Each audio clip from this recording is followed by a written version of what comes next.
Você é um jovem celta que, ao olhar para o céu, consegue enxergar claramente as 7 estrelas chamadas de Pleiades. E o mês é outubro, época em que tais estrelas estão justamente mais visíveis. E é claro que elas não são apenas estrelas, elas são entidades. São, para muitas tribos, os guerreiros do passado que agora se comunicam com o mundo dos vivos. E você, jovem celta, tem sorte de vê-las tão bem. Isso quer dizer que seu destino é travar grandes batalhas. Esse era o pensamento de muitas tribos antigas e o mito está relacionado ao que chamamos de Samhain, uma festividade que para muitos deu origem ao Halloween. E a partir desse mito que hoje vamos falar um pouco sobre o que é, afinal, a ciência. Muitas pessoas assistem aqui os vídeos e comentam algo como: a ciência já errou, ou que nem tudo pode ser explicado pela ciência, mas a gente não pode se pegar apenas aquilo que a ciência explica. E além disso, vamos falar sobre como que as pseudociências conseguem sobreviver. E você já sabe, né, que a filosofia do nosso canal é sempre trazer informações com conteúdos baseados em evidências. E se é disso que você gosta, já dá o like agora, que é uma forma de você mostrar para o algoritmo que esse conteúdo é importante. Se além de dar o like, você também quer participar da nossa comunidade de apoiadores, já clica no link da descrição. Ao apoiar nosso projeto, você vai, além de ajudar a manter o canal funcionando, vai poder participar de grupos de discussão e até mesmo escolher os próximos vídeos que vão acontecer aqui no canal. Inclusive, tem uma modalidade de apoio que você pode ter aulas no Zoom diretamente comigo. Então, já clica no link da descrição e seja bem-vindo à nossa comunidade de apoiadores. Bom, mas voltando à história do Samhain, podemos analisá-la por diferentes aspectos. Mas de largada, podemos afirmar com toda certeza que nenhuma das teorias ou conclusões são científicas, simplesmente por não terem passado por um processo metodológico. Mesmo assim, tem vários componentes que podem ser dissecados. Existe, por exemplo, o campo das correlações e o campo da narrativa. No campo das correlações, existe o fato de que os jovens que enxergavam melhor as estrelas eram possivelmente melhores guerreiros. E no campo da narrativa,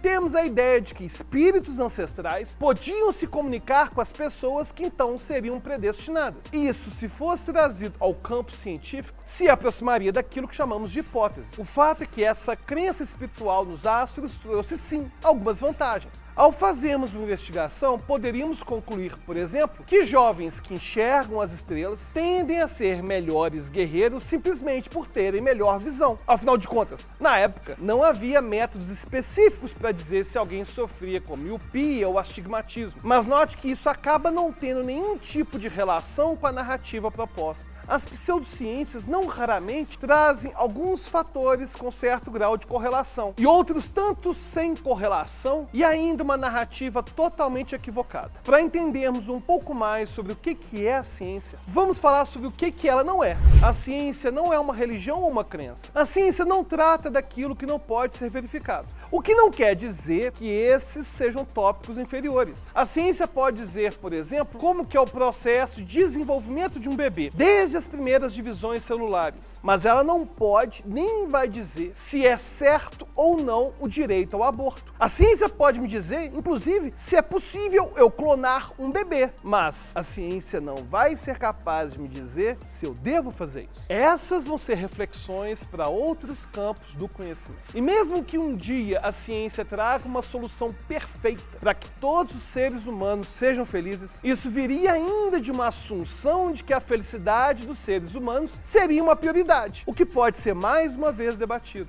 E este é um dos principais pontos na filosofia de Heidegger, que advogava que o sentido da vida só poderia ser investigado através da filosofia e que inverter os papéis poderia trazer consequências negativas para a humanidade como um todo. E a ciência também não é algo regido por um grupo seleto de indivíduos. Ela não é centralizada e muito menos estática. Isso nos leva a outra questão. Será que a ciência erra? Alegar que a ciência erra já é, na verdade, partir de um pressuposto totalmente errado. A ciência, na verdade, sempre foi o campo de confronto, onde apenas as ideias mais resistentes sobrevivem. Alegar que a ciência erra para defender uma pseudociência é uma enorme falácia. E voltando ao exemplo do jovem celta, há quem basicamente diz que o método de olhar para as estrelas é melhor para escolher bons guerreiros, porque afinal a ciência erra. O que acontece é que, através de métodos de investigação, nós sempre somos levados a um passo adiante. Mesmo quando uma hipótese é refutada, o conhecimento científico é beneficiado. Quando Isaac Newton deu os primeiros passos para estabelecer a física que hoje chamamos de newtoniana, ele deixou algumas brechas na sua teoria da gravitação universal. No entanto, mesmo com as brechas, ela nos serviu para construir os mais diferentes sistemas e serviu para explicar e descrever e prever fenômenos com quase 100% de eficácia. No entanto, Einstein surgiu com as suas teorias e conseguiu aumentar ainda mais a exatidão com a qual calculamos rotas planetárias. Mas, mais uma vez, isso abriu outro universo com questões até hoje não respondidas. Portanto, o que devemos entender é que a ciência não se propõe a entregar respostas perfeitas, mas analisar sistemas de maneira que algumas ideias possam ser reproduzidas. A evolução científica sempre responde a uma questão, abrindo outros universos com mais e mais questões.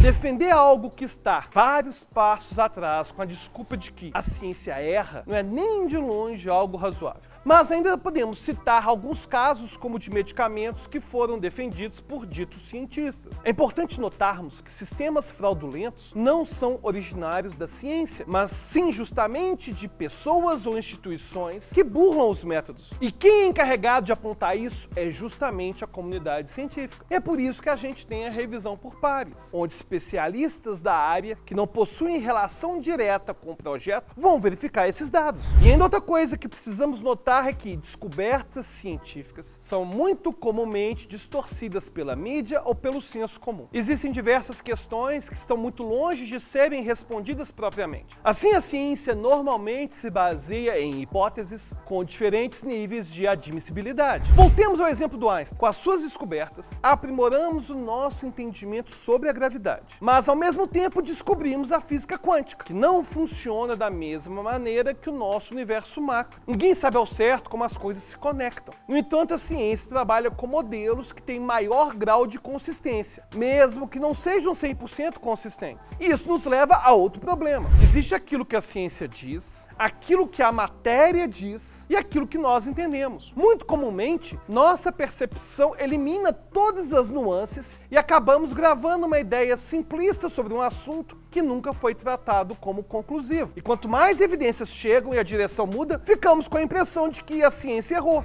Stephen Hawking, no seu livro Universo numa Casca de Nós, trata de várias questões da astrofísica e conclui dando diferentes possibilidades para os problemas estudados hoje. Os problemas envolvendo o surgimento do universo são tão complexos que são dificilmente popularizados, o que abre espaço para as matérias dizerem, à luz de novas evidências, que a teoria do Big Bang está errada, quando na verdade ela está sendo aprimorada. E é justamente quando as coisas ficam mais complicadas que tendemos a abraçar narrativas simplistas, justamente porque elas nos dão uma sensação de conforto. A ciência, no entanto, não tem nenhum compromisso com a adoção de histórias que vão confortar o nosso coração. E esse é um dos motivos das pseudociências continuarem a existir. E lembrando mais uma vez que talvez você goste de algo que não seja científico, e beleza, desde que tratemos cada coisa como ela deve ser. Como já falamos nos vídeos sobre os diversos testes psicológicos, você pode fazer um teste MBTI, um teste Enneagrama, mas isso não deve ser considerado na hora de contratar ou de demitir alguém, porque ele é tecnicamente insuficiente. As pseudociências muito comumente sobrevivem não por conta de evidências, mas por conta de narrativas, como aquelas que falamos lá no começo do vídeo sobre as estrelas e os guerreiros. A mente humana é sabiamente inclinada a buscar conexões de significado, mesmo por imagens. E é daí que nascem alguns conhecimentos de Gestalt, por exemplo. Isso pode ser facilmente demonstrado pelo nosso comportamento em ver animais em nuvens, ou seja, o nosso cérebro tenta